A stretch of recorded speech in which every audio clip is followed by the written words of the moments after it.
এই বাংলাদেশের মানুষ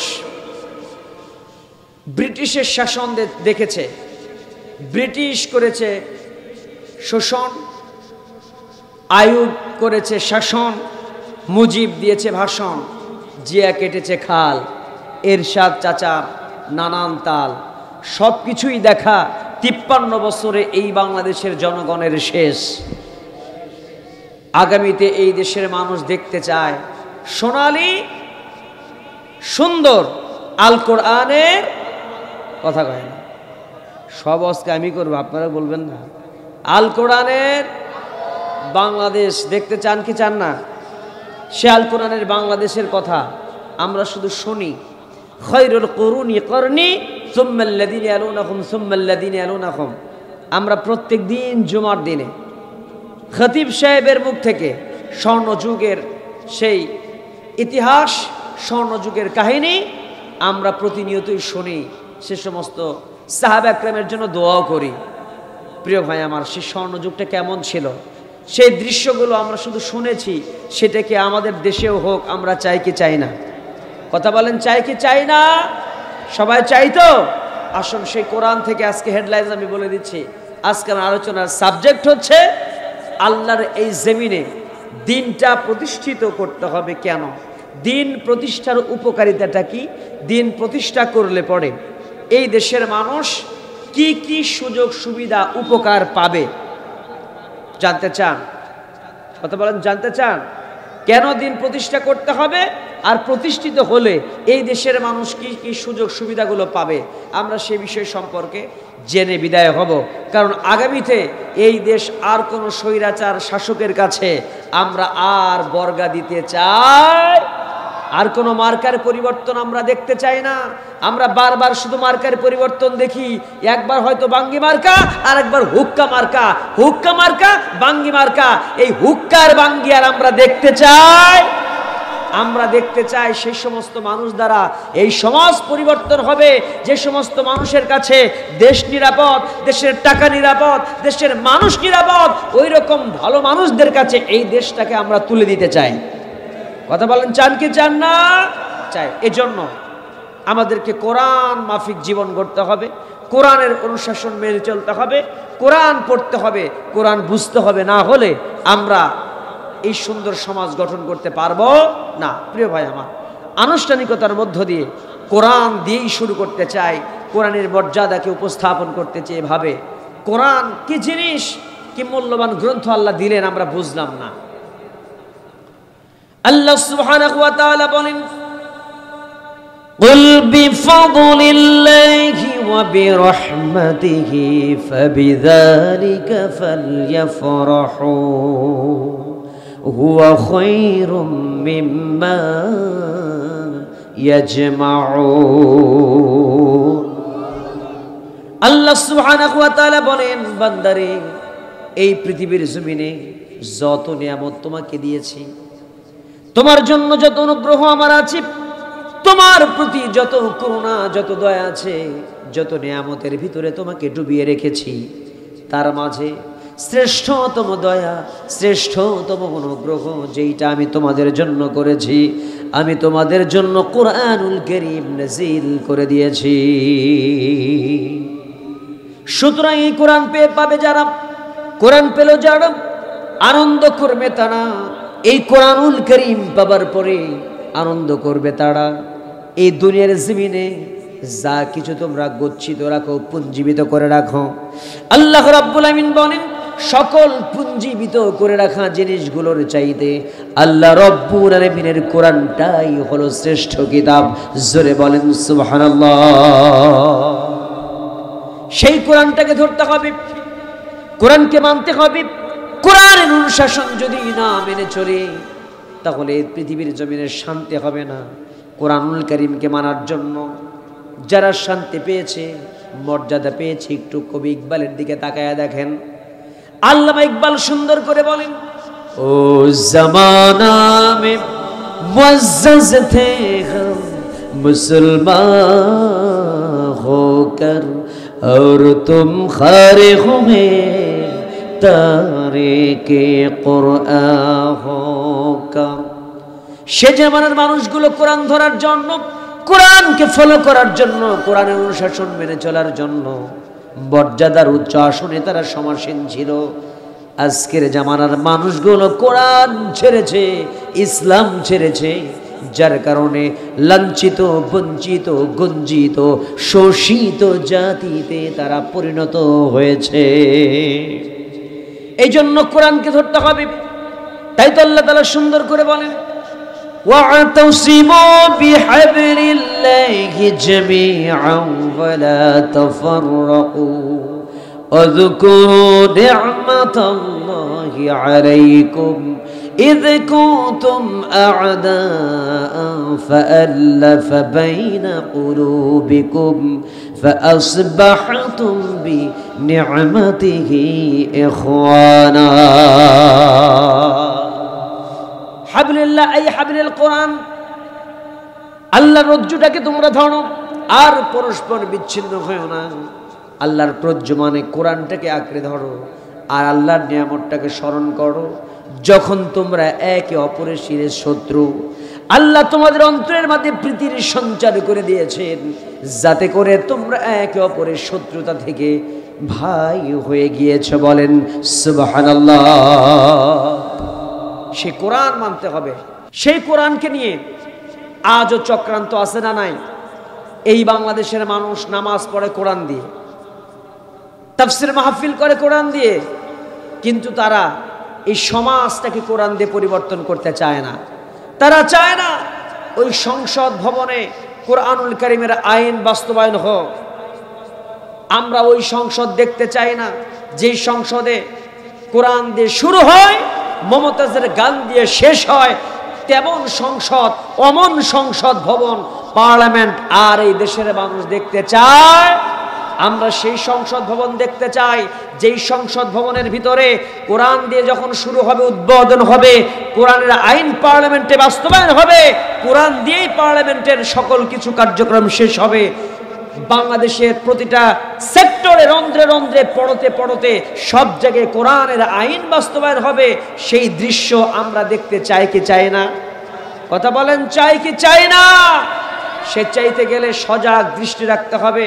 সেই কোরআনকে, এই বাংলাদেশে কোরআনের বিপক্ষে অবস্থান নেওয়ার জন্য এখনো কিছু লোক আছে না নাই? কোরআন নিয়ে চক্রান্ত করার লোক আছে না নাই? হাজারো চক্রান্ত এই বাংলাদেশে কোরআন নিয়ে হয়েছে বিগত 16 বছরের স্বৈরাচারের শাসন আমলে। কিন্তু এখনো যারা আছে, শুধু মাথাটা চলে গেছে ভারতে অথবা আমেরিকা, পৃথিবীর বিভিন্ন রাষ্ট্রে কিছু মাথা গেছে। বডি ফিটনেস, দেহ, হাত পা, কলিজা, ফেফড়া, গুদ্দা যা আছে সব তো বাংলাদেশে আছে। কথা বলেন, কথা বলেন। পরিপূর্ণ স্বাধীনতা কি এসেছে মনে করেন? এখনো পরিপূর্ণ স্বাধীনতা আসে নাই। পরিপূর্ণ স্বাধীনতা সেই দিন আসবে যেই দিনে এই বাংলাদেশের মানুষ কোরআন দিয়ে এই সমাজ পরিচালনা করা দেখবে। তাছাড়া এই বাংলাদেশে যেই দলই আসুক, যাদের ভিতরে আল্লাহর ভয় নাই, আখিরাতের চিন্তা নাই, যাদের আল্লাহর কাছে জবাবদিহিতার চিন্তা থাকে না, ওই মানুষগুলো দিয়ে এমপি হলে, মন্ত্রী হলে, সচিব হলে, ক্ষমতা পেলে ওই মানুষদের সমাজ সুন্দর করা সম্ভব নয়। ক্ষমতা পাওয়ার আগেই যদি চাঁদাবাজি শুরু হয়, তাহলে ক্ষমতা পাইলে কি করবে আল্লাহ জানে। রাগ করলেন, কষ্ট পাইলেন? আমরা সবসময় হক কথা বলা মানুষ, সবসময় হক কথা বলা মানুষ। স্বৈরাচারের শাসন আমলে যেভাবে বলেছি, স্বৈরাচার তো এখন নাই, আবার নতুন করে করে চক্রান্ত কোনো স্বৈরাচার এসে আবার দেশ দখলের চিন্তা করলে আমরা তাদেরকেও ছাড় দিয়ে কথা বলবো না, আমরা তাদেরকেও ছাড় দিয়ে কথা বলবো না, বলা কখনোই সম্ভব নয়। প্রিয় ভাই আমার, সেই কোরআনুল কারীমের বিপক্ষে যদি কেউ অবস্থান নাই, এই বাংলার জমিন থেকে ইসলামকে দিয়ে ছিনিমিনি খেলা হয়, যারা এই দেশে ইসলামটাকে শেষ করে দিতে চায়, আলেম ওলামাদের উপর নির্যাতন চালায়, এই বাংলাদেশের স্বাধীনতার সার্বভৌমত্বকে নিয়ে যারা চক্রান্ত করে, তাদের বিরুদ্ধে যদি আবার রুখে দাঁড়াতে হয়, ওই মুগ্ধের মতো জীবন দিতে হয়, আবু সাঈদের মতো করে যদি বুলেটের সামনে বুক পেতে দিয়ে কলিজাকে ঝাঁঝা করে দিতে হয়, তবুও পিছপা হবে না। কোন কোন বীর মুজাহিদ সিপাহসালার এই বাংলার এই কচাকাটা অঞ্চলে কারা কারা রক্ত দিয়ে দেশের স্বাধীনতাকে অক্ষুণ্ণ রাখবে, তোকার হাত দেখায় দেয়।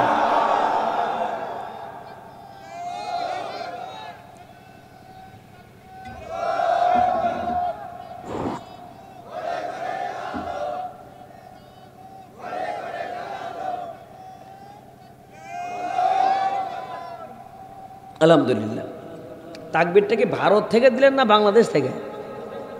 মনে হচ্ছিল অনেক দূর থেকে তাকবীর আসতেছে, তা আমি মনে করলাম ভারতের বর্ডারের কাছ থেকে কিনা। হ্যাঁ, বর্ডারের কাছ থেকে না, ও বর্ডার কাছে, কাছেই তো। এদিক দিয়ে তো মনে হয় শিলিগুড়ি দার্জিলিং কাছে হয়।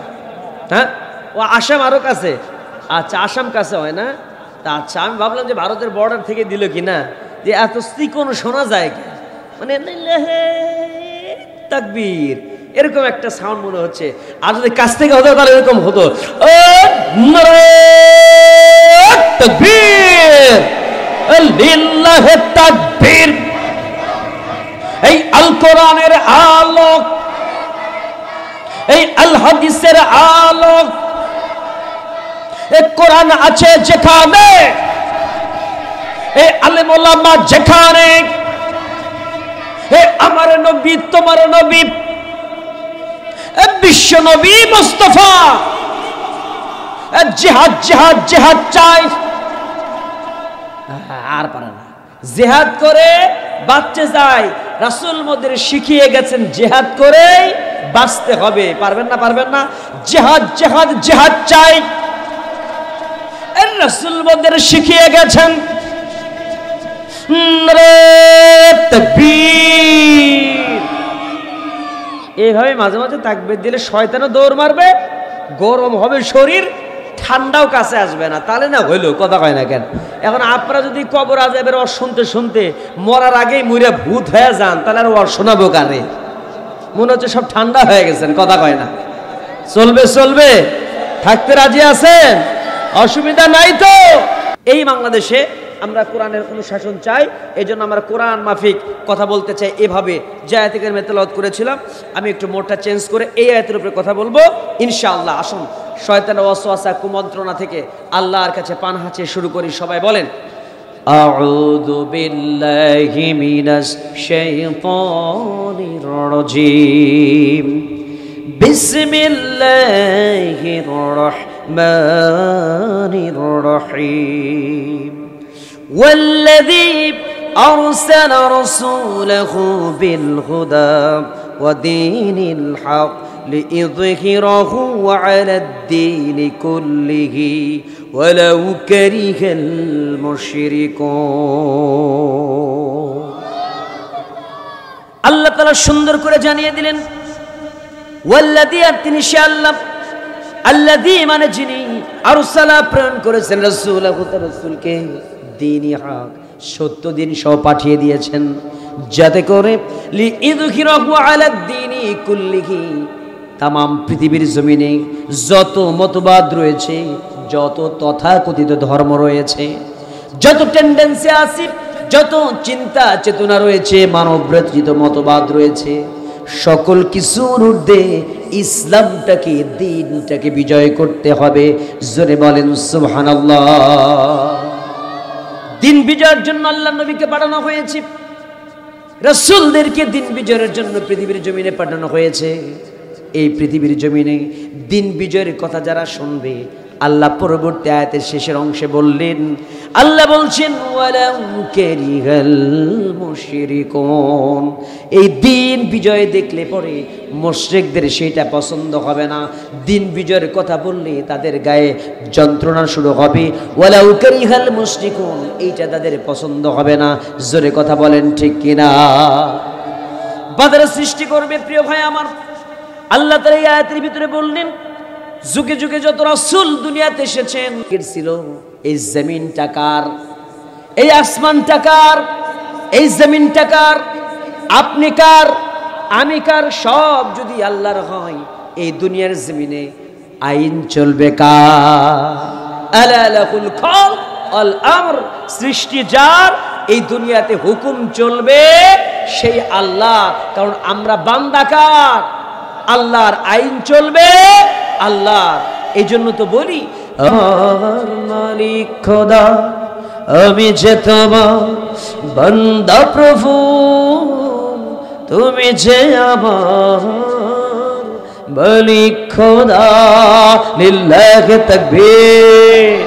আল কোরআনের আলো, এই আল হাদিসের আলো, এই কোরআন আছে যেখানে, এই আলেম ওলামা যেখানে, এই দুনিয়ার মুসলিম নারে তাকবীর।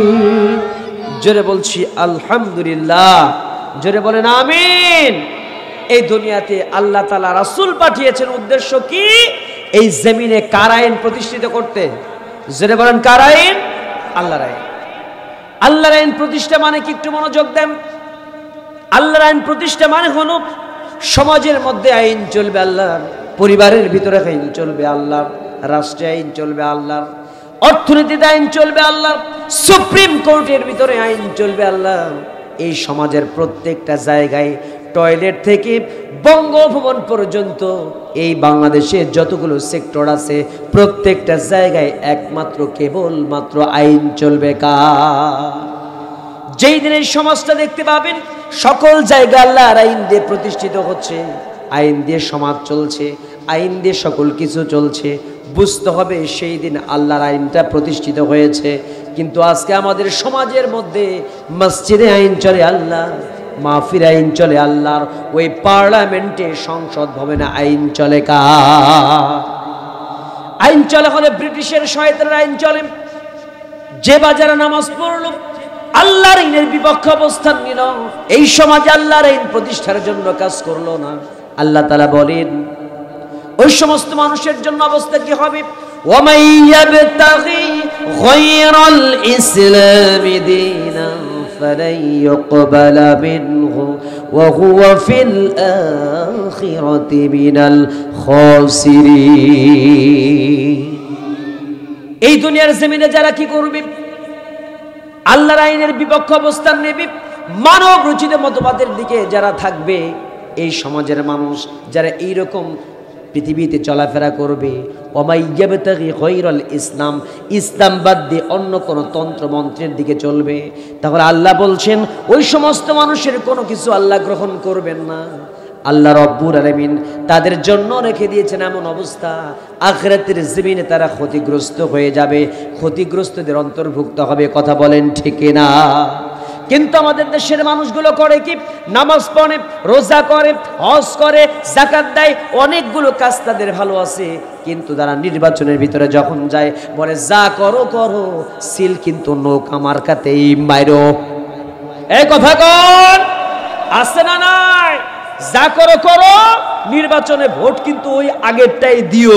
আমাদের বাপ দাদা যা করে গেছে, জেনে রাখেন কোরআনুল কারীমের একটা আয়াত অস্বীকার করলে কাফের।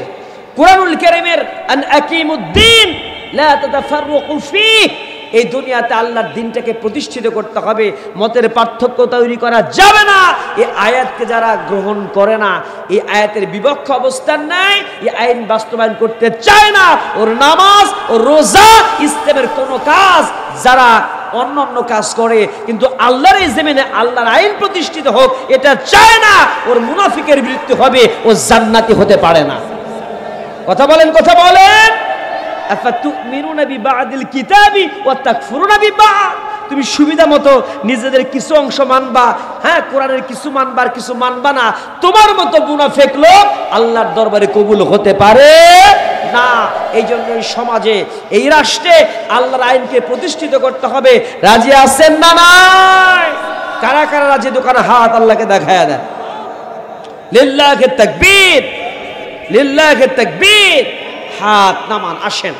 সে আল্লাহর আইন প্রতিষ্ঠিত হলে, প্রতিষ্ঠিত করার জন্য যারা কাজ করে, দেখেন হওয়া উচিত ছিল যারা প্রতিষ্ঠিত করবে তাদেরকে আমরা আগায় দেব, তাদেরকে অর্থনৈতিকভাবে সহযোগিতা করব, তাদেরকে ফিজিক্যালি মেন্টালি যেভাবে পারি সহযোগিতা করব। কিন্তু অবস্থাটা এমন, যারা এই দিন কায়েমের কথা বলে কাজ করে, তাদের অবস্থা কি? ক্যালেন্ডারে উল্টে পাতা, মাসের পরে যাচ্ছে যে মাস, দিনের কথা বলছে যারা হচ্ছে তারা লাশ। কথা বলেন, কথা বলেন।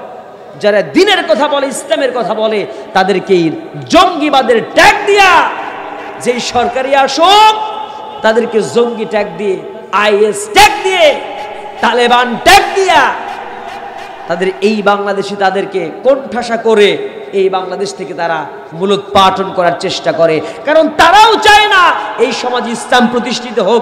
ইসলাম প্রতিষ্ঠিত হলে তো আর চান্দাবাজি করে খাওয়া যাবে না। ইসলাম প্রতিষ্ঠিত হলে তো বোতলে বোতলে মদ গেলা যাবে না।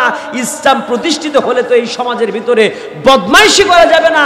ইসলাম প্রতিষ্ঠিত হলে পরে তো এই সমাজের ভিতরে সুদ, ঘুষ, অন্যায়, অবিচার সকল কিছু লুটতরাজ করে এই সমাজে আর চলা যাবে না।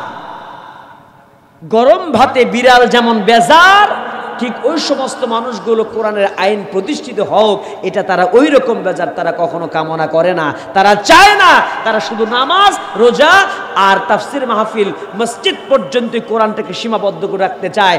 এর বাইরে কোরআনের আইন প্রতিষ্ঠিত হোক সেটা তারা কখনোই চায় না। প্রিয় ভাই আমার, কিন্তু তারা যদি একটু বুঝতো এই কোরআনুল কারীম প্রতিষ্ঠিত হলে কি কি সুযোগ সুবিধা আছে, যদি একটু বুঝতো তাহলে এই সমাজের অবস্থাটা কেমন হতো। তারা না বুঝে না, তারা এই সমাজে এই সমস্ত কার্যক্রম পরিচালনা করতে চায়। দেখেন না, এই জন্য আমাদের করণীয় কি দেখেন, এই কোরআনের রাষ্ট্র কায়েমের জন্য, রাজ কায়েমের জন্য আজকে 40 বছরের ঊর্ধ্বে একটা সংগঠন, নাম বলবো না, আমি বুঝে নেন, একটা সংগঠন চেষ্টা চালিয়ে যাচ্ছে। চেষ্টা করতে করতে করতে তারা কখনো তাদের যারা কুফরি মতবাদের সাথে লিপ্ত তাদের সাথে সন্ধি করেছে। যেমন রাসূল সাল্লাল্লাহু আলাইহি ওয়াসাল্লাম হুদাইবিয়ার সন্ধি করেছিলেন, কথা কয় না কেন? সন্ধি করেন নাই? তারা ইসলামী দল হওয়ার পরেও অন্য দলের সাথে সঙ্গী করেছেন, সন্ধি করেছেন, কখন চুক্তিবদ্ধ হয়েছেন। তারা বিভিন্ন সময় বিভিন্ন পদক্ষেপ গ্রহণ করে আজকে তারা এমন একটা জায়গা অবস্থান নিচ্ছেন।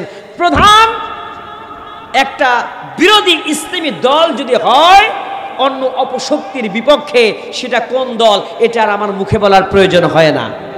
কথা বলেন, কথা বলেন। তাদের চিন্তা কি, যে ডেমোক্রেসি ঠিক থাকুক। যেহেতু বাংলাদেশ গণতান্ত্রিক পদ্ধতিতে দেশটা পরিচালিত হয়, ভালো করে বুঝুন আমার কথা। ডেমোক্রেসি, গণতন্ত্র ঠিক আছে, এই জায়গায় এই গণতন্ত্রের ধারায় যারা চেয়ারম্যান, মেম্বার, এমপি, মন্ত্রী, প্রাইম মিনিস্টার নির্বাচিত হয়ে পার্লামেন্টে যায়, যাওয়ার পরে একজন এমপি যদি দুর্নীতিগ্রস্ত হয়, সে যদি লম্পট হয়, সে যদি বদমাইশ হয়, সে যদি খারাপ হয়, ওই খারাপ মানুষ দিয়ে এই সমাজ কখনো ভালো পরিবর্তন করা সম্ভব না। কিন্তু ওই সমস্ত মানুষ তো যারা আমলা, মন্ত্রী, সচিব, প্রাইম মিনিস্টার, মন্ত্রণালয়ে যারা চাকরি করে, তারা যদি চরিত্রবান হয়, আল্লাহর ভয় নিয়ে কাজ করে, ওই সমস্ত মানুষের কাছে দেশও নিরাপদ, মানুষও নিরাপদ। তারা এই সমাজে ভালো ভালো কাজ করবে। ফুল যেমন সুবাস ছড়ায়, তাদের কার্যক্রম এই দেশের মানুষের ভিতরে সেভাবে প্রচার প্রসার হয়ে যাবে, তাদের সুঘ্রাণ ছড়ে যাবে, তারাই হয়ে যাবে স্বর্ণযুগের সোনালী মানুষ। কথা বলেন, কথা বলেন। এই কাজ যারা করতে চায়, কিন্তু এই কাজ করতে বাধাগ্রস্ত করা হয়, এই কাজ করতে তাদেরকে হাজারো রকমের প্রতিবন্ধকতা তৈরি করা হয়, যার কারণে এই সমাজের মানুষগুলো একটা স্লোগান দেয়, যে এখান থেকে একটা স্লোগান এসেছে, আমরা এই জমিন কার, যদি কথা বলতে হবে নাহলে বোঝাতে পারবো না, জমিনটা কার, ওই আসমানটা কার, তাহলে এই জমিনে আইন চলবে কার, তাহলে আমরা কার আইন চাই, যদি কথা বলতে পারবো, কার আইন চাই, আল্লাহর। আর এই সমাজটা কোন মানুষ দ্বারা পরিচালিত হবে, যে এমপি বদমাইশ, যে এমপি গুলো হাজার হাজার টাকা লুটপাট করে আমেরিকায় জমায়, সিঙ্গাপুরে জমায়, বিদেশে জমায়, ওই রকম নাকি আল্লাহওয়ালা ভালো মানুষ যারা দেশকে ভালোবাসে, আখিরাতকে যারা বিশ্বাস করে, এই সমস্ত নামাজি ভালো মানুষ দ্বারা সমাজ পরিচালিত হোক, এটা আমরা চাই। ভালো মানুষ দ্বারা সমাজ পরিচালিত হবে, এটা চাই না।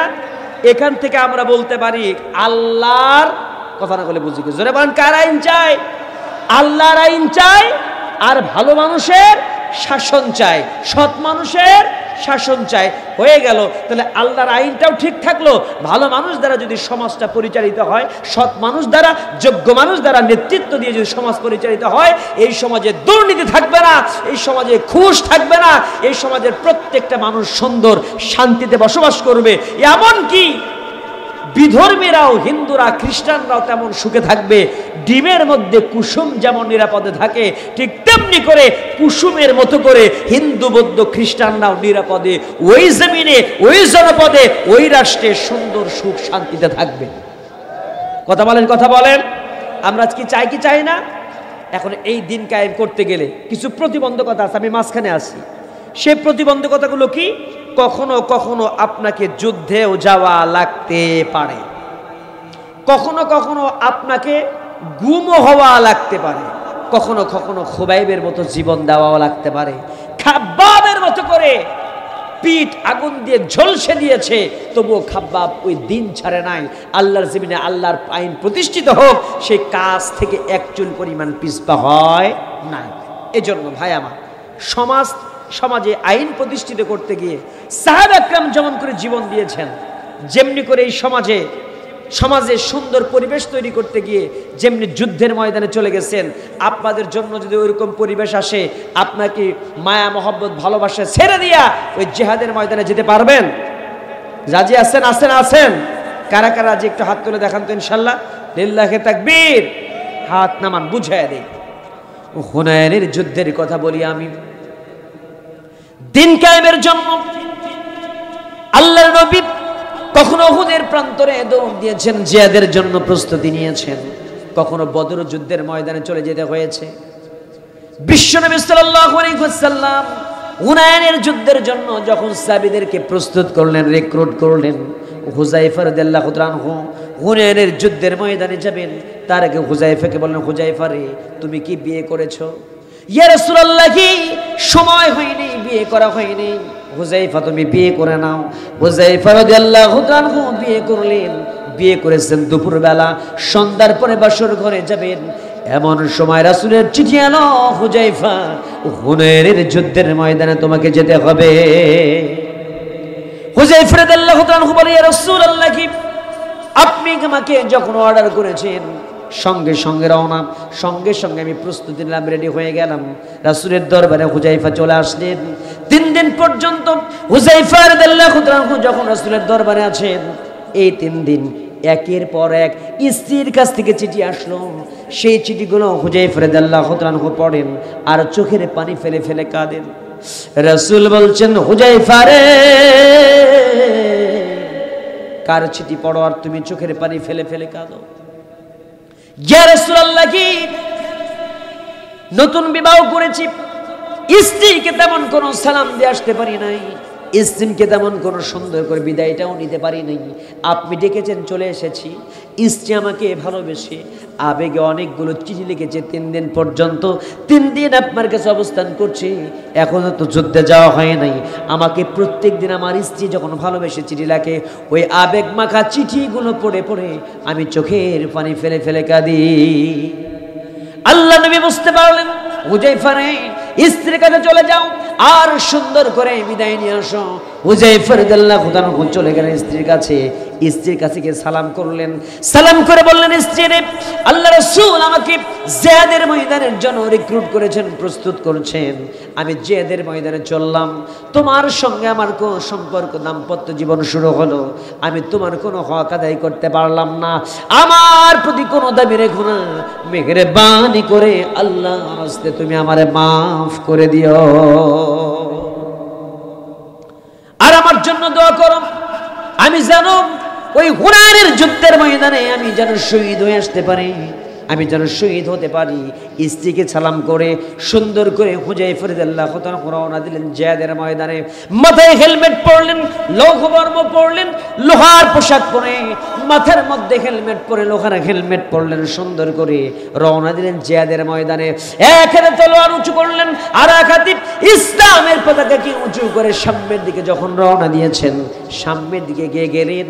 হুযায়ফা রাদিয়াল্লাহু তাআলা সামনের দিকে যখন এগিয়ে গেলেন, একজন কাফের শিপ হযরত হুযায়ফা রাদিয়াল্লাহু তাআলা যখন বুক বরাবর যখন মেরে দিয়েছেন, কলিজা বরাবর যখন তলোয়ারটা মেরে দিয়েছেন, হযরতে হুযায়ফা রাদিয়াল্লাহু আনহু দুনিয়া থেকে জান্নাতি সুদা পান করে আল্লাহর মেহমান হয়ে গেছেন। জোরে বলেন সুবহানাল্লাহ। যুদ্ধের ময়দানে হুযায়ফা রাদিয়াল্লাহু আনহু শহীদ হয়ে গেলেন। আল্লাহ নবীর কাছে সংবাদ আসলো, ইয়া রাসূলুল্লাহ, হুযায়ফা তো শহীদ হয়ে গেছে, হুযায়ফার দুনিয়াতে বেঁচে নাই, হুযায়ফা দুনিয়ার জমিন থেকে বিদায় নিয়েছে। রাসূল বলছেন, হুযায়ফা রে, হুযায়ফার জন্য আফসোস, হায় হুযায়ফার জন্য আফসোস। হুযায়ফা নতুন বিবাহ করলো, স্ত্রীর সঙ্গে দাম্পত্য জীবন তার করা হলো না। নারীর কেমন স্বাদ, নারীর স্বাদটা কেমন সেইটা উপভোগ করতে পারলো না। স্ত্রীর সঙ্গে দাম্পত্য জীবন তার করা হলো না। এই সময় জিবরাইল আমিন এসে বলে, ইয়া রাসূলুল্লাহ, হুযায়ফার জন্য আপনি টেনশন করবেন না।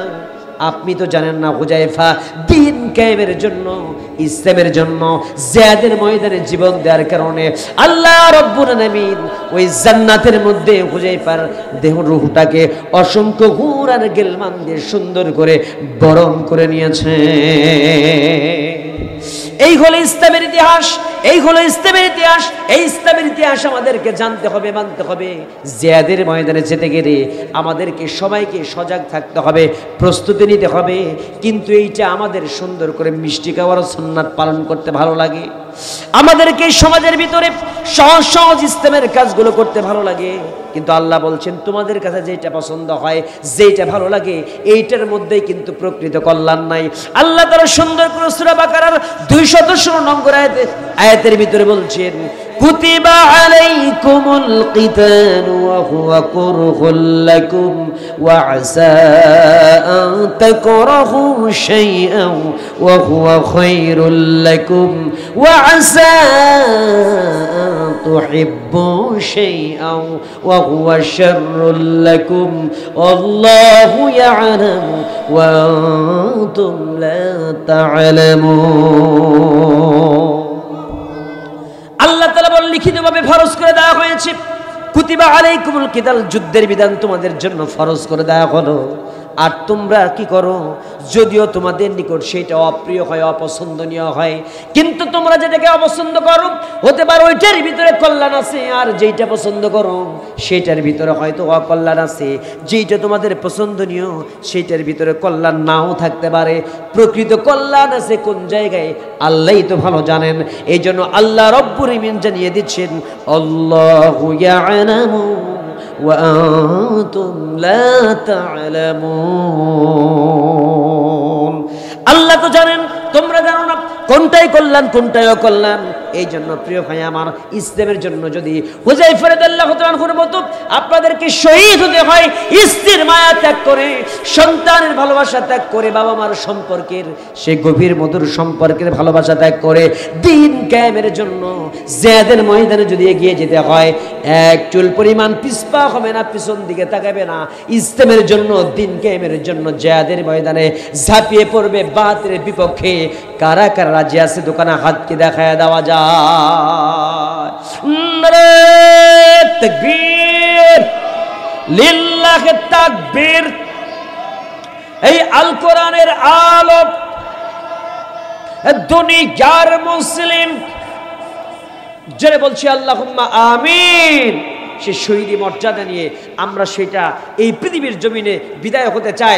বাঁচলে গাজী, মরলে শহীদ, আমাদের কোনো অসুবিধা নাই। কিন্তু ইসলাম সম্পর্কে যারা জানে না, যারা বোঝে না, আখিরাত সম্পর্কে জ্ঞান নাই, দ্বীনি ইলম যাদের অর্জন হয় নাই, তাদের অবস্থাটা কি? তারা হুজুরদের এই কথাগুলো পছন্দ করে না, ভাল লাগে না, তারা এগুলো বুঝার চেষ্টা করে না। ওদের কাছে ওরা খালি হুজুরদের ভুল ধরার চেষ্টা করে, তারা এগুলো বুঝেও না, সোজেও না। তারা আছে তারা না রে বন্ধুরে, কলা খাইছে ইন্দুরে। ভালো করে শোনেন, আজকে যারা হুজুরদের ভুল ধরেন কিন্তু আলেম ওলামাদের কথাগুলো বোঝার চেষ্টা করেন না, তাদের জন্য একটা এক্সাম্পল দেওয়ার জন্য মাঝে মাঝে আমি একটু বলে থাকি।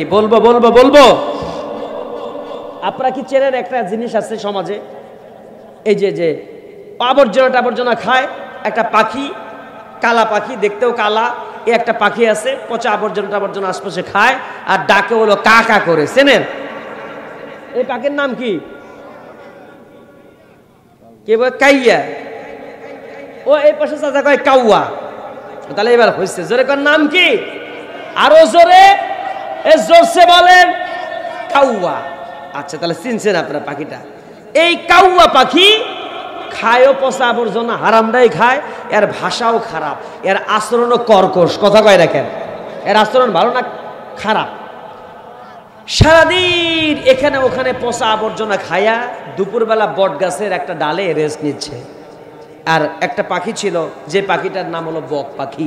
গোটা বডি ফিটনেস তার ফর্সা ফর্সা। এই বক পাখিটা উপরের ডালে সারাদিন বিভিন্ন জায়গায় মাছ খেয়ে উপরের ডালে আগ ডালে বসে একটু রেস্ট নিচ্ছে। নিচ থেকে এই কাউয়া বকরে ডাকে, বলে এই কাউয়া। কাউয়ার বককে এই বক, এই বক, এই বাবক, এই বাবক, ধমকাচ্ছে।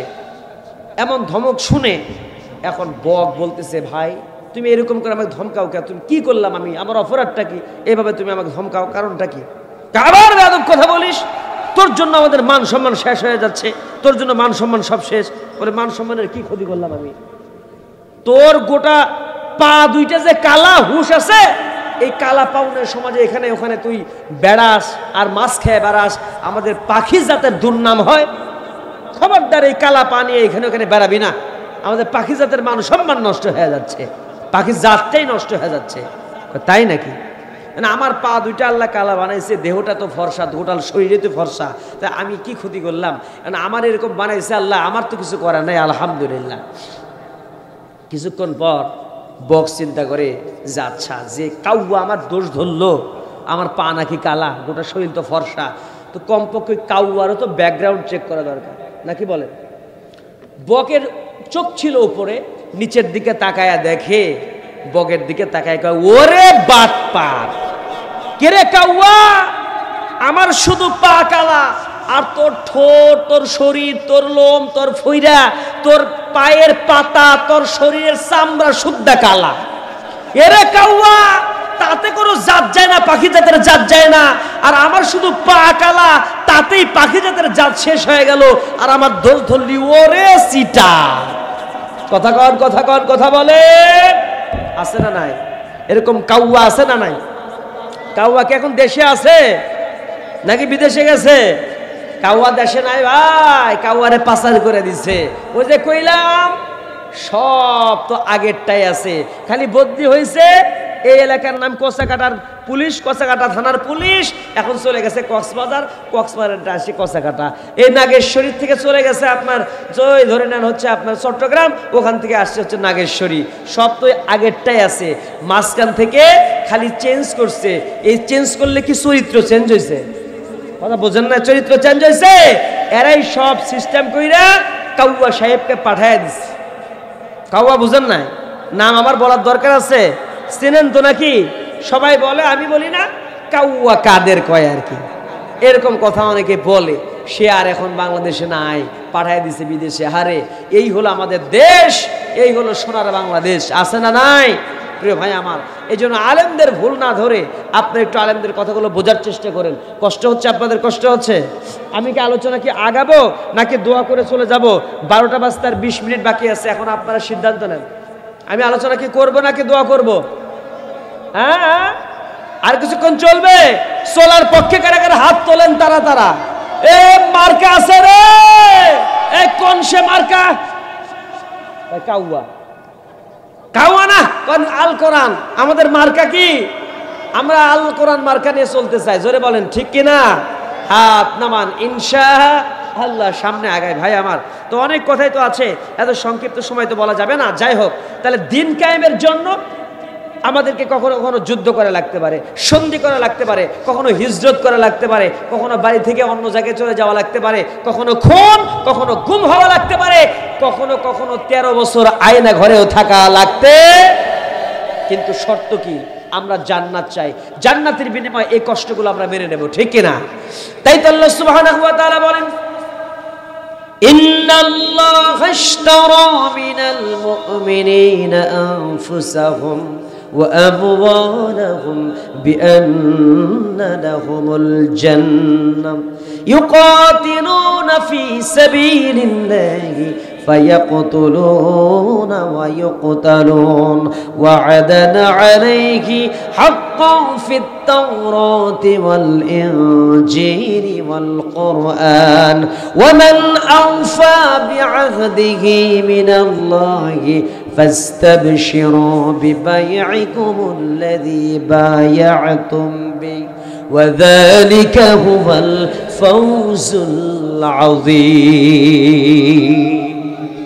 মুমিন কি করবে জান্নাতের জন্য জীবনটাকে আল্লাহর কাছে বিলিয়ে দেবে জান এবং মাল আল্লাহর জন্য উৎসর্গ করবে বিনিময়ে আল্লাহ তাকে জান্নাত দেবে আর কখনো কখনো হত্যাও করা লাগতে পারে কাফেরদের সঙ্গে লড়াই করতে ফায়াকতুলুনা ওয়া ইকতালুন কখনো জিহাদের ময়দানে যে হত্যাও করা লাগতে পারে কখনো নিহত হওয়া লাগতে পারে কথা বলেন ঠিক কিনা তবে আমাদের জন্য আছে কোন জান্নাত সবচেয়ে ভালো জান্নাত জান্নাতুল ফেরদাউস শহীদ ব্যক্তিরা পাবে প্রিয় ভাই আমার সেই জান্নাতে যেতে গেলে আমাদের এই কাজগুলো করতে হবে দিন কায়েমে এই সমস্ত বাধা আসবে এই দিনটা যদি একবার কায়েম হয় কি কি সুখ পাবো কি শান্তি পাবো সেটা এখন কথা শুনবেন যে বলি এখন যদি এই দেশটা ওমরে ফারুক দ্বারা পরিচালিত হয় কার দ্বারা ওমর দ্বারা রাষ্ট্র পরিচালিত হয় ওমরের মতো শাসকদের পরিচালিত হয় তাহলে দেখেন কিরকম পরিবেশটা হবে কি শান্তি আমাদের ভিতরে আসতে পারে একটু দেখেন সবার আগে আইনের শাসন প্রতিষ্ঠিত হবে জোরে বলেন কার শাসন আরেকটু জোরে বলেন কার শাসন ওমরের সময় কেমন আইনের শাসন ছিল একটু মনোযোগ দিয়ে একটা ঘটনা বলি শোনেন মিশরের গভর্নর ছিল আমর ইবনুল আস জোরে বলেন নাম কি হ্যাঁ বাবা এদিকে বাচ্চা বসো বসো মিশরের গভর্নরের নাম কি আমর ইবনুল আস তিনি সেখানে দায়িত্ব পালন করছেন ওমরে ফারুক 12.5 লক্ষ বর্গ মাইলের রাষ্ট্রপ্রধান অর্ধ জাহানের খলিফা মদিনাতে আছেন আর মিশরে আছে গভর্নর হিসেবে আমর ইবনুল আস সেই জায়গায় দেশের মানুষগুলো আমর ইবনুল আসির সেই জায়গায় গভর্নরকালীন থাকা অবস্থাতে দেশের মানুষগুলোর ভিতরে শান্তি ঠিকই ছিল আমর ইবনুল আসের প্রতি তারা সন্তুষ্ট কিন্তু মিশরের গভর্নরের একটা কুলাঙ্গার সন্তান ছিল আমর ইবনুল আস কি করলো তার বাবার ক্ষমতাকে পুঁজি করে ওই দেশের মানুষকে কষ্ট দেয় দেশের মানুষের ভিতরে খবরদারি করে আমাদের দেশের ভিতরে কিছু নেতা আছে নেতার চাইতে চেলার গরমই বেশি আছে না নাই বাঙ্গির চাইতে কি বেশি বিসি লম্বা কথা কয় না কেন শার্টের চাইতে গেঞ্জি লম্বা কথা কর ঠিক যেন আমর ইবনুল আসের সন্তানের অবস্থা এমন বাপের ক্ষমতাকে পুঁজি করে বলে আমার জিনিস আমি হলাম আমর ইবনুল আসের সন্তান করে বেড়ায় মানুষকে কষ্ট দেয় অরাজকতা তৈরি করে আর বলে আমি আমর ইবনুল আসের সন্তান গভর্নরের ছেলে এখন বলেন তো দেশের মানুষ কি গভর্নরের কাছে বিচার দিতে সাহস পাবে ধরে নেন একটা প্রধানমন্ত্রী ছিল স্বৈরাচার নাম তার হাসিনা হাসিনা প্রধানমন্ত্রীর ছেলের নাম জয় জয় কোনোদিন একটা মেয়েকে রিক্সাওয়ালার মেয়েকে ধর্ষণ করলো ধরে নেন আমি কিন্তু জাস্ট ফর এক্সাম্পল বলতেছি ধর্ষণ করছে দেশের টাকা লুটপাট করে খাইছে বিদেশে পাড়ি জমাইছে এবং রিক্সাওয়ালা প্রধানমন্ত্রীর কাছে বিচার চাচ্ছে বলতেছে মাননীয় প্রধানমন্ত্রী আপনার ছেলে আমার মেয়েকে ধর্ষণ করেছে বিচার চাই বলে তো বিচার হবে কথা বলে চাচা বিচার হবে কে কইছে বিচার হবে না 100% বিচার হবে তবে জহের না ওই রিক্সাওয়ালা এই কথা কই না কেন বিচার হবে কার রিক্সাওয়ালার এত বড় স্পর্ধা আমার ছেলে কখনো তোমার মেয়েকে ধর্ষণ করতে পারে না বরং তুমি বাবা হয়ে তোমার মেয়ের ধর্ষণ করছো এই পুলিশ লেখ কথা কয় না কেন তখন রিক্সাওয়ালা ওর মেয়ের ধর্ষণ করছে মামলা দিয়ে দিল বাবা মেয়ের ধর্ষণ করছে এই মামলা বাংলাদেশে নাই মনে হয় কথা কয় না কেন নাই মেয়ের সামনে বাবার সামনে মেয়েকে উলঙ্গ করে বিবস্ত্র করে ধর্ষণ করার ইতিহাস এই বাংলাদেশে আছে স্বামীকে বেঁধে রেখে স্ত্রীকে ধর্ষণ করেছে স্বামীকে চেয়ে চেয়ে দেখতে হয়েছে এই ইতিহাস বাংলাদেশে আছে না নাই 100 বার 100টা মেয়েকে ধর্ষণ করে সেঞ্চুরি করেছে মিষ্টি বিতরণ করে খাইছে ধর্ষণের প্রকৃত বিচার যদি বাংলাদেশে হতো জাহাঙ্গীরনগর বিশ্ববিদ্যালয় বদমাইশের বিচার সবার আগে হতো কথা বলে বিচার নাই কেমনে হবে আম গাছের ডালে আম পাড়ার জন্য এক বদমাইশ উঠছে। ওঠার পরে কয়, এই বদমাইশ, তুই আর রাত্রিবেলা আমার কাছে আম পাড়তেছিস, তোর বিচার কিন্তু তোর বাপের কাছে দেব, আমি কিন্তু বিচার দেব, তাড়াতাড়ি নাম। এখনো খালি হাসি করে, তুই হাসিস কে? তোর ভয় লাগে না? বিচার দিলে তোর বাপ তো তোর পিটাইবে। কয় ভয় লাগবে মানে? আমি উঠছি এই গাছে, ওই দেখো তাকায়া দেখো ওই ডালে কে, ওই ডালে তাকায়া দেখে ওর বাপ নিজে আম চুরি করতেছে। এই কথা কয় না কে? তাহলে বাপ যদি নিজে আম চুরি করে, বাপকে ওই ছেলের বিচার করবে? কথা বোঝেন নাই? এখন অবস্থাটা হচ্ছে এমন, দেশের মানুষের সাহস পায় না আমর ইবনে আসের বিচার করবে, কেমনে সম্ভব? এই জন্য সাহস না পেয়ে কিন্তু আমর ইবনে আস কিন্তু ভালো মানুষ, সাহস পাচ্ছে না। খ্রিস্টান একটা ছেলেকে মারছে, আমর ইবনে আসের সন্তান, গভর্নরের সন্তান, যখন খ্রিস্টান ছেলেকে মিশরের জমিনে যখন মারছে, আর সেই সময় ওই খ্রিস্টান লোকটি বিচার দেবে আমর ইবনে আসের কাছে, সাহস পায় না। বিচার দিলে পরে বিচার হয়তো পাবে না, বিচার হয়তো সঠিক হবে না, এই জন্য বিচার না দিয়ে মনের ভিতরে কষ্টগুলো জমিয়ে রাখে, সুযোগ যেই দিন আসবে সেই দিন বিচার দেব। জোরে কথা বলেন ঠিক না? এই 16টা বছর স্বৈরাচারের আমলে দেশের মানুষগুলো কষ্টগুলো অন্তরে জমা রেখেছে, বলতে পারে নাই। বাক স্বাধীনতা হারিয়ে দিয়েছে, বাক স্বাধীনতাকে হরণ করা হয়েছিল। কিন্তু তাহাজ্জুদের নামাজ পড়ে আল্লাহর কাছে ফরিয়াদ করেছে, রোনাজারি করেছে, আল্লাহ কোনোদিন যদি এমন কোনো সুযোগ আসে, আল্লাহ সেই দিন আমরা এই বিচারটা দেখব। এই দেশের মানুষগুলো আল্লাহর কাছে ফরিয়াদ করেছে, আল্লাহ রহম হয়েছে, দেশের মানুষের অভিশাপে ওই স্বৈরাচারের পতন হয়েছে। কথা কন ঠিক না? আমর ইবনে আস এর মানুষ, ওই এলাকার মানুষ চিন্তা করে, হারে সন্তান, বাপ এত ভালো, সন্তান এত দুষ্ট, বিচার কেমনে হয়? আমি খ্রিস্টান, মুসলমান রাষ্ট্রে বিচার আমি পাবো না, চুপ করে আছে, বিচারটা দেয় নাই। অবৈধভাবে, অন্যায়ভাবে আমর ইবনে আসের ছেলে খ্রিস্টানরে মারছে, একটা ছেলেরে মারছে। ওই এলাকা থেকে একটা মুসলমান একজন ব্যক্তি, আমর ইবনে আসের এলাকা থেকে একজন ব্যক্তি মদিনাতে চলে গেছে আল্লাহর নবীর কাছে। আল্লাহ নবীর এলাকাতে, মক্কায়, ওই মদিনার এরিয়ার ভিতরে যখন চলে গেছে, যাওয়ার পরে সেই জায়গার দৃশ্যগুলো দেখেছি। ওমরে ফারুক রাদিয়াল্লাহু তাআলা বিচার যখন দেখেছে, বিচার দেখতে পেরেন, ওমর তো এমন বিচারক, এমন কঠিন বিচার করে। ওমরের বিচার বড় কঠিন, ওমর কোরআন দিয়ে বিচার করে। ওমরের বিচারের কাছে কোনো সন্তান, নিজের সন্তান হলেও পার পায় না। সন্তান মদ খাইছে, শামত মদ খাওয়ার কারণে বিচার হলো ইসলামী শরীয়তের আইন হচ্ছে 80টা বেত মারতে হবে। আর সেই সময় সন্তানের বিচারটা ওমর কাজীর কাছে দিলেন না, নিজের হাতে উঠিয়ে নিলেন, তরবিদের কাঁধে উঠিয়ে নিলেন, নিজের সন্তানের বিচার নিজেই করবে, কারণ কাজীর কাছে দিলে পরে হয়তো বিচারটা হালকা হতে পারে। সেই সময় লাঠিটা উঠিয়ে নিয়েছেন, সন্তানের পিঠের মধ্যে যখন একটা একটা করে আঘাত করা হয়, আঘাতে আঘাতে 80টা মারার আগে সন্তান যখন মারা যায়, দাফন করে কবরের ভিতরে দেওয়া হয়। কবরের ভিতরে দাফন সম্পন্ন করা হয়। দাফন করার পরে মাটি চাপা দেওয়ার পরে কিতাবের ভিতরে এসেছে বাকি কয়েকটা আঘাত মারা যখন বাকি ছিল আমার, ওই লাঠি দিয়ে বাকি আঘাতগুলো, চাবুক দিয়ে বাকি আঘাতগুলো সে মেরেছে কবরের উপরে, আর বলেছে আলহামদুলিল্লাহ, আল্লাহ তোমার শুকরিয়া করি, আমি আমার দায়িত্বটা সঠিকভাবে পালন করতে পারছি। জোরে বলেন মারহাবা। এই দৃশ্যগুলো যখন আমার ফারুক রাদিয়াল্লাহু তাআলা এর বিচারগুলো দেখলেন, আর সেই সময় ওই ব্যক্তিটা চলে গেছেন ওই আমর ইবনে আসের এলাকাতে, যখন চলে গেছেন মিশরে, যে বলছেন ওমরের কাছে বিচার দাও, ওমর তোমার সন্তানের বিচার করবে। ওমরের কাছে হিন্দু, খ্রিস্টান, মুসলমান সব এক। ওমর এমন বিচার করে, ওমরের বিচার কোনো এলোমেলো নাই। মুসলমানের বিচার আলাদা হয় না, খ্রিস্টানদের জন্য আলাদা নয়। আর তুমি খ্রিস্টান হলে তোমার বিচারটা এমন হবে, এরকমটা নয়। কারণ ওমরে ফারুক রাদিয়াল্লাহু তাআলা মুসলমানের বিচারটাও যেমন করেন, ইহুদির বিচারও তেমন। আল্লাহ নবীর কাছে একজন ব্যক্তি ইহুদি এসেছে, আর একজন মুসলমানের বিচার হয়েছে, জমিনে বাকবিতণ্ডা, কিন্তু বিচারটা চলে গেছে ওই ইহুদের পক্ষে।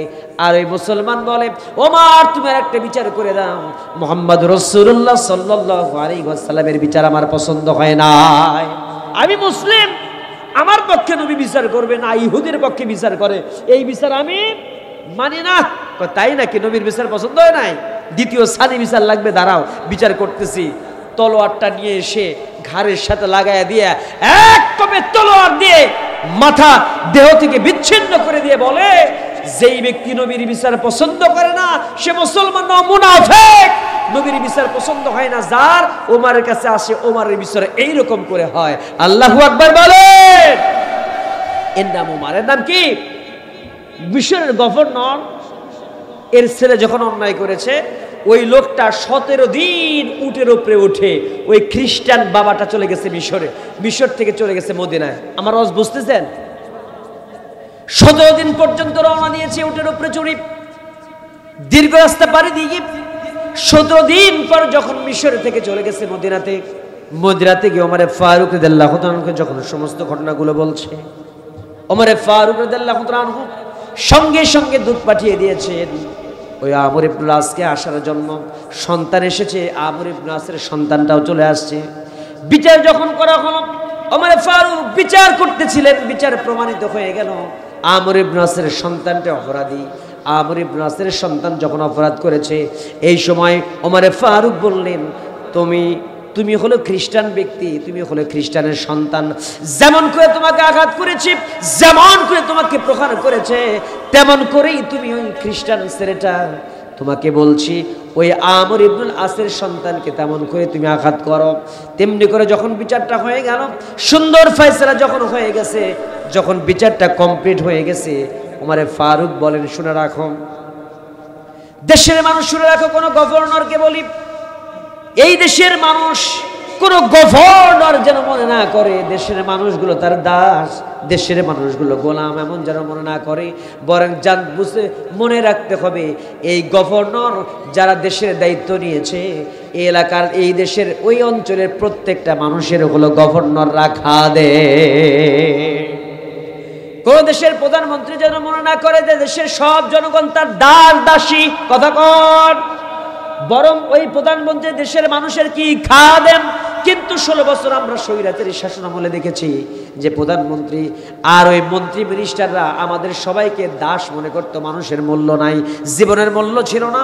তারা আমাদের উপরে এত নির্যাতন করেছে, নির্যাতনের স্টিম রোলার চালানো হয়েছে, যার কারণে দেশের মানুষ অতিষ্ঠ হয়ে স্বৈরাচারের পতন ঘটিয়েছে। কথা বলেন ঠিক কিনা? প্রিয় ভাই আমার, এটা ছিল ওমরের শাসন ব্যবস্থা। কিন্তু আজকে আমাদের শাসন ব্যবস্থাটা কেমন দেখেন। বাহরাইন থেকে ওমরে ফারুক রাদিয়াল্লাহু তাআলার কাছে সুগন্ধি দ্রব্য আসছে। কি আসছে বলেন তো? সুগন্ধি বোঝেন তো? আতর, সুগন্ধি বাহরাইন থেকে চলে আসছে। আসার পরে ওইটা ওমরে ফারুক রাদিয়াল্লাহু তাআলা ডিস্ট্রিবিউশন করবেন জনগণের মাঝে। সেই সময় খলিফাতুল মুসলিমিন, আমিরুল মুমিনিন ওমরে ফারুক রাদিয়াল্লাহু তাআলার স্ত্রীর নাম আতেকা। জোরে কোন নাম কি? আতেকা বলছেন, আমিরুল মুমিনিন আমাকে দেন, আমি বন্টন করে দেব।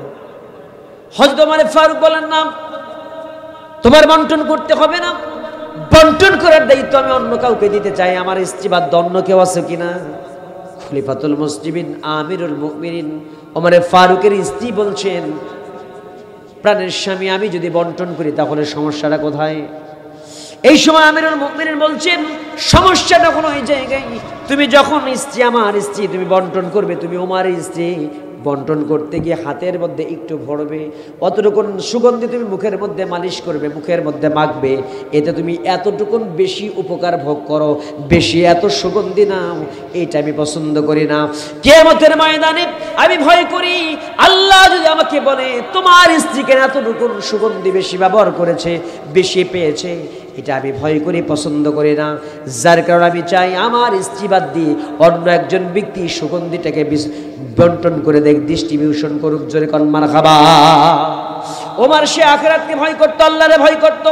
ওমর চিন্তা করেন, আফ্রিকার এলাকার ভিতরে একটা রাস্তার ভিতরে একটা ঘোড়া যখন চলতে গিয়ে, উট চলতে গিয়ে রাস্তায় যদি একটু ভাঙা থাকার কারণে হোঁচট খেয়ে পড়ে যায় আর পায়ে যদি ব্যথা পায়, ওমর চিন্তা করে যে উটের কারণে, ঘোড়ার কারণে আল্লাহ যদি আমাকে আখিরাতের জমিনে প্রশ্ন করেন তাহলে কি জবাব দেব? ওই উট ব্যথা পেয়েছে রাস্তার মাঝে, এতটুকুন ভয় ওই ওমরের ভিতরে আছে।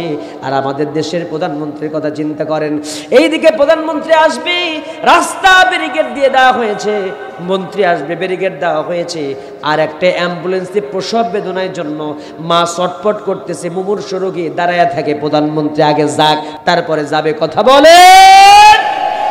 আর এমন রাস্তা কিছু অঞ্চলে আছে যে রাস্তা দিয়ে 6 মাসের মায়ের পেটে বাচ্চা ডেলিভারি হবে আরো 3 মাস পর, 9 মাসে যায়া ট্রিটমেন্ট করার জন্য যাচ্ছে, আল্ট্রাসোনোগ্রাফি করবে, এমন রাস্তা ধাক্কা ঠেলায় 6 মাসের বাচ্চাই ডেলিভারি হয়ে যায়।